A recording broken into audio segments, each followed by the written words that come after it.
please do not support the upcoming Hogwarts Legacy game.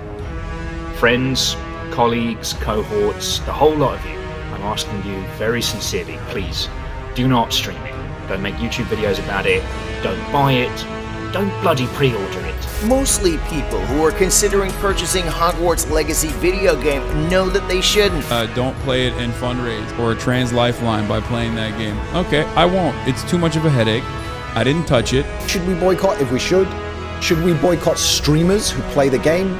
Should we boycott YouTubers who upload content of the game? Should we unsub, not cheer, not watch, all of that if content creators are making content around it?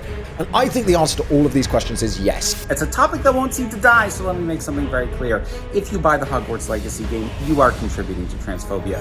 Even if you consider yourself an ally, even if you yourself are trans, you are contributing to transphobia. And that is not an opinion, it's a fact. You know, she was in a war zone and it gave her perspective on like the problems that people have. And then people got mad about that because like obviously it makes them feel insignificant whenever, you know, it's like somebody who is part of a literal war zone is telling you that your problem with the video game doesn't matter. Those press people were kind of like priests and priestesses of identity.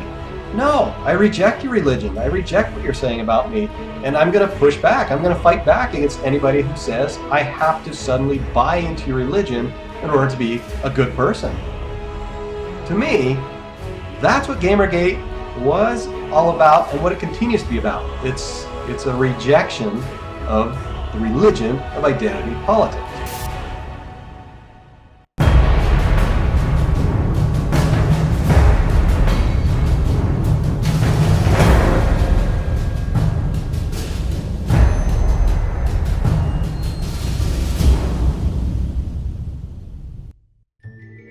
Well, that Wizard game came out.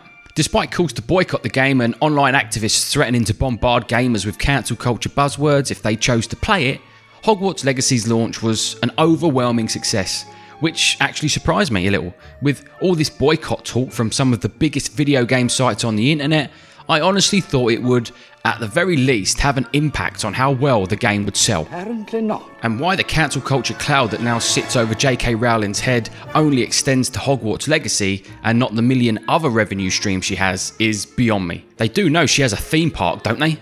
Hogwarts Legacy did more than just rise above the hysteria surrounding it though, mostly due to the fact that it's just a great game.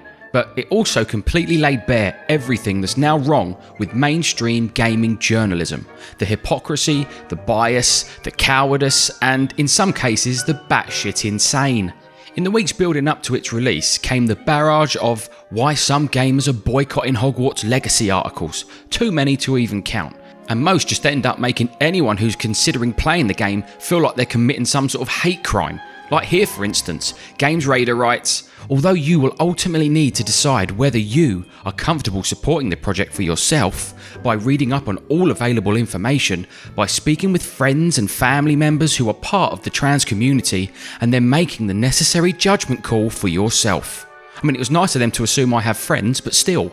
And here, GameSpot writes, if you are not willing to give up a piece of entertainment in solidarity against the harm J.K. Rowling continues to enact, then how can trans people feel assured that you'll be willing to fight for us in more important areas? I mean, do you think you could maybe talk about the game? You know, like games journalists did in the olden days when I was a kid. Get me all hyped up for The Lion King on Sega Mega Drive so when I opened it Christmas Day I'd lose my shit. Instead of these biased, manipulative, condescending, brainwashing articles that in some cases could be considered emotional blackmail. Regardless of these articles lecturing us on why we may be considered pure evil for even thinking of playing the game, in spite of this moral dilemma being imposed upon us, Hogwarts Legacy pre-order sales were through the roof, the #1 selling game on Steam and PlayStation 5 and the #2 on Xbox. And when the review codes were finally sent out and it looked like Hogwarts Legacy might just live up to the hype, many games journos started to become a little unhinged.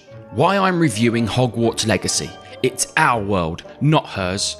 Hogwarts Legacy does not deserve to be reviewed on its own merits. It'd be a lot easier to dismiss Hogwarts Legacy if it weren't so good. I'm impressed by my first 32 hours, but also haunted by J.K. Rowling. That headline makes it seem like they wanted the game to be bad, just so they could say, yeah, game's bad, oh and also J.K. Rowling. What a bitch.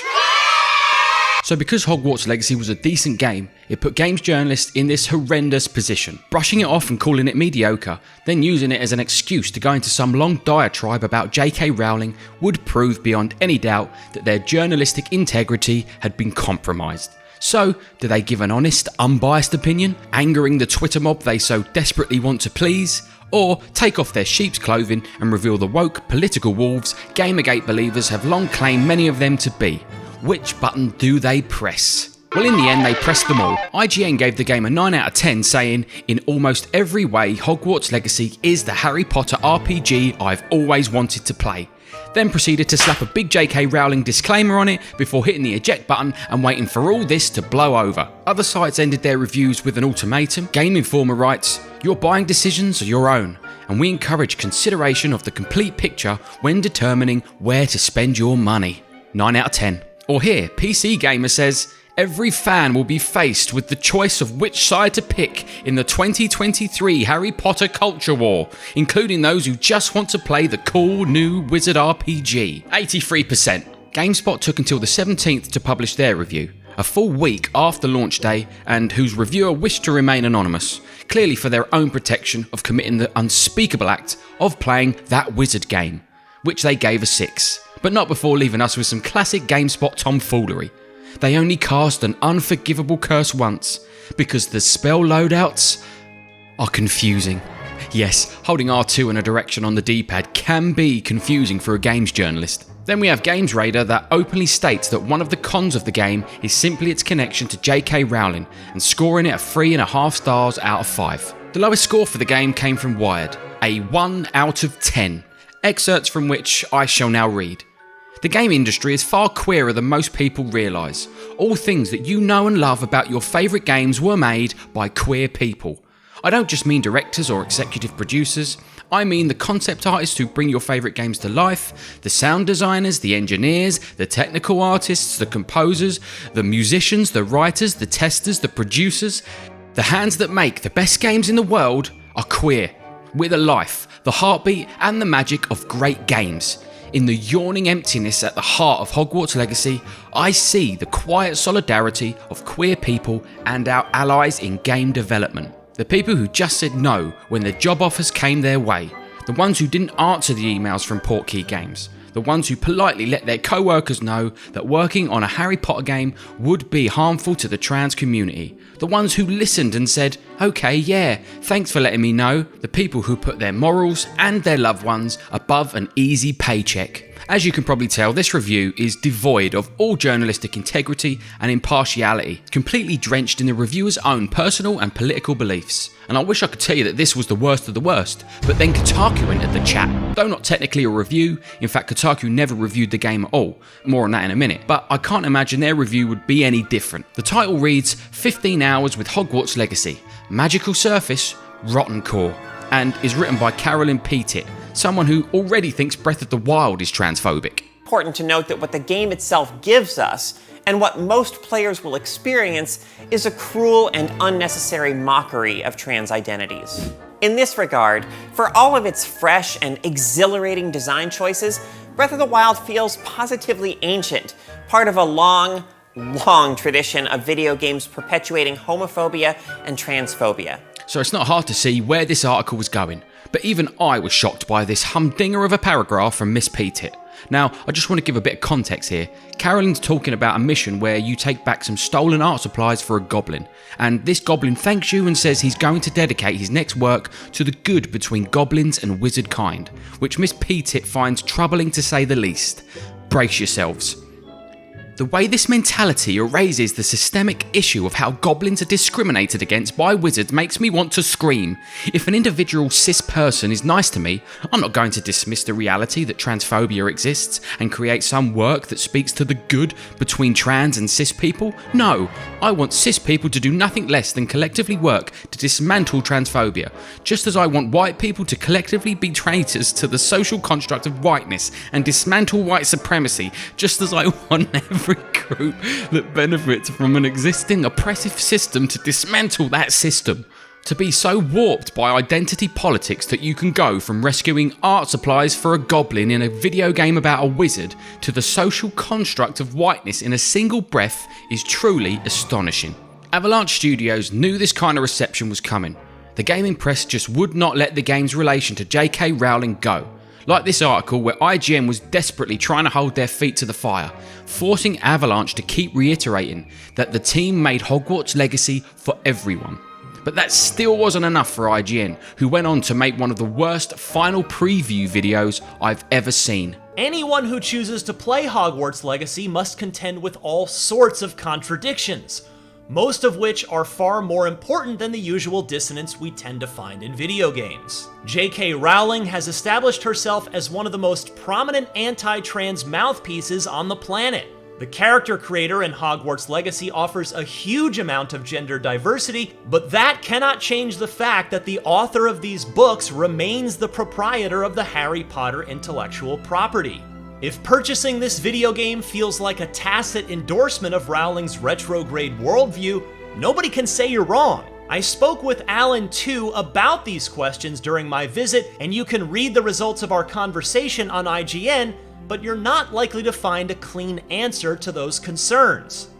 It looks like we're finally getting a good Harry Potter game. Shouldn't it feel better than this? Just another great example of how biased the gaming press was against the game and how they were never going to review it for what it is, a video game, which is their entire job.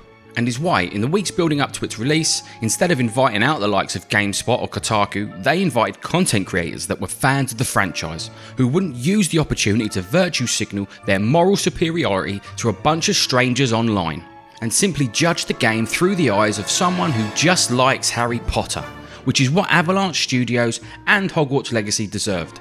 The mainstream coverage of Hogwarts Legacy was the worst I've ever seen, with some sinking even lower, going so far as to ignore the game's existence entirely. Seriously, some of the biggest gaming sites on the internet were like, "Nah, I can't do it."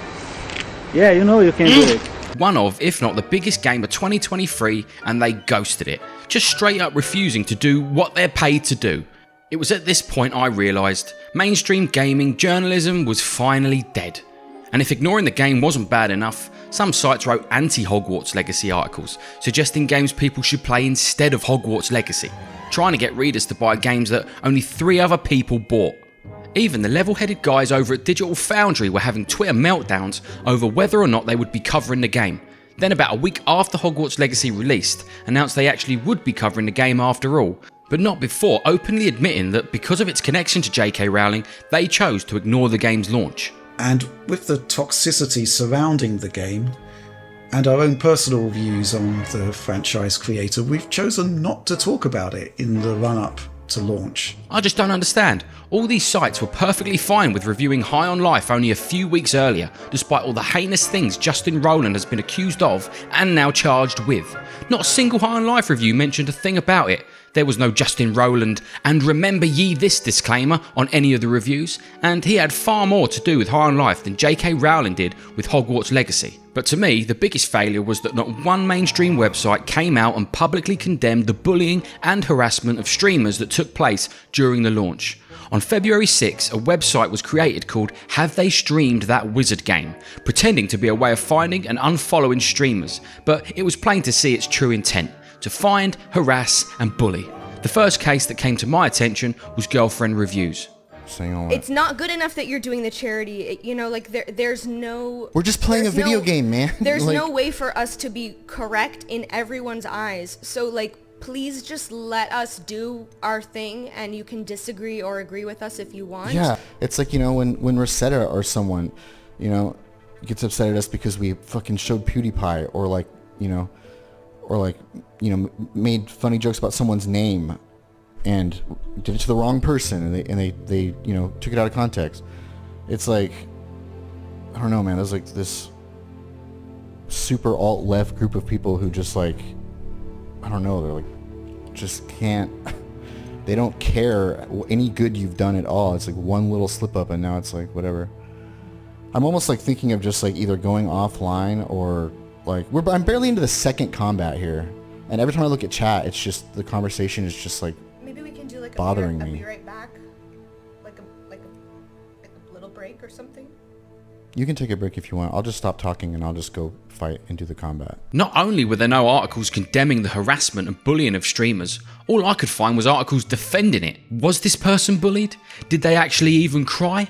Neither of these things have any real proof behind them, and yet this is one of the main news stories from the launch. The titular girlfriend suggests to her boyfriend that they take a break, then leaves. The clip doing the rounds does not show her crying, and the fact that the boyfriend elects to stay on stream and finish the combat area suggests she was not in the extreme emotional anguish others have tried to paint this as. This article also goes on to claim the clip also includes a defense from the streamers of Roman Polanski and Michael Jackson, which you can hear for yourself is a total lie. Fuck her. It's like, do you like turn off like Billie Jean or Beat It in the car when Michael Jackson comes on? Like, do you know, like, maybe, but do you not think that the like... pianist, the pianist has wonderful lessons, you know, and is a great movie despite like what Roman Polanski did? They weren't defending Roman Polanski and Michael Jackson. They were talking about separating the art from the artist. Totally different. Then there was the Silvervale case, where activists attacked her because they thought she'd banned certain words from her chat,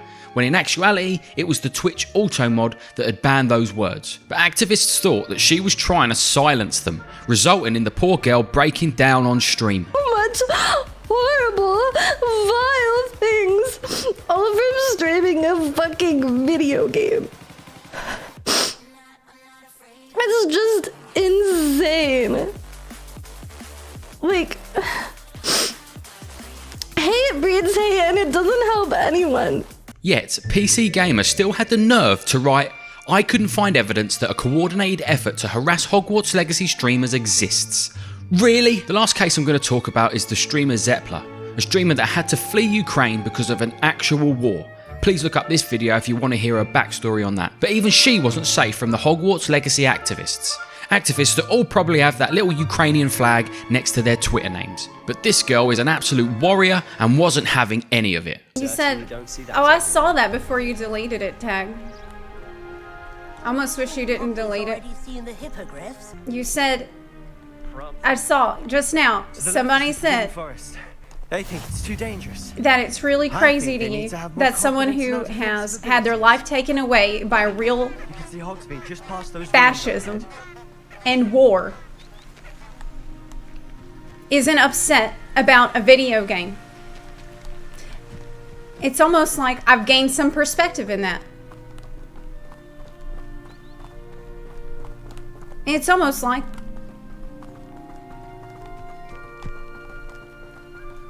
having escaped a war. I know the difference between what's harmful and what isn't.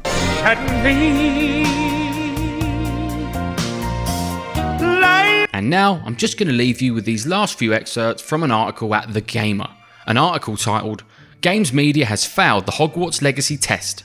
All of the current flaws with Games Media were laid bare by a single game." At first I thought I'd found a kindred spirit. But actually this article was about how Games Media was too lenient on Hogwarts Legacy. I did not expect much from Games Media on this one. Yeah, you and me both, sister.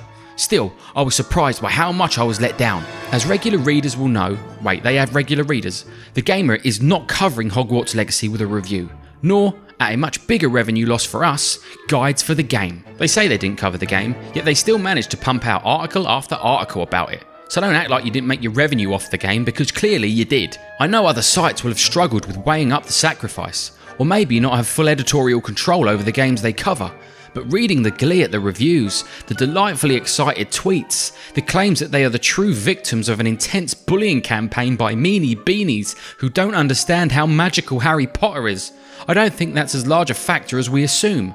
Right, hold on to your hats, here we go. Are people calling you all sorts of nasty shit for playing this game? Probably. Do you deserve it? Probably not. That still doesn't mean you're in the right. Think of it this way. Imagine you've been waiting in line at the bank for an hour and I cut in front of you. You then tell me you're going to slit my throat, the throats of my family and the throats of all the teachers I've ever had. I'm still the jackass for cutting in line. And there we have it. We've now reached the point where a games journalist is justifying threats to slit somebody's throat if their personal and political beliefs don't line up with your own. We've reached rock bottom. Ground Zero, Fallout 3, crank up the Andrews sisters, boys, because we're in the fucking wasteland now, pal. 3 Dog! Ow! And you're listening to Galaxy News Radio. And in ignoring Hogwarts Legacy, they have now shot themselves in the foot. Because from here on out, whenever another game comes out with the slightest hint of controversy surrounding it, they're going to have to defend themselves on why they were fine with reviewing one game and not the other. While I'd like to think the success of Hogwarts Legacy is enough to warrant DLC or a sequel, I fear the controversy might have just been too much.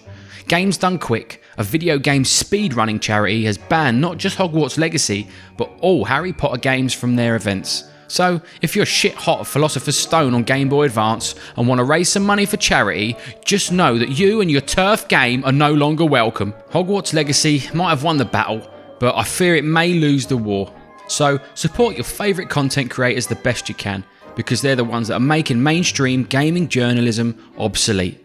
And if there's one thing in the gaming world that should be boycotted this year, it's the mainstream video game media. Thanks for watching, go and enjoy some video games, and I'll see you in the next one. Hasta la vista.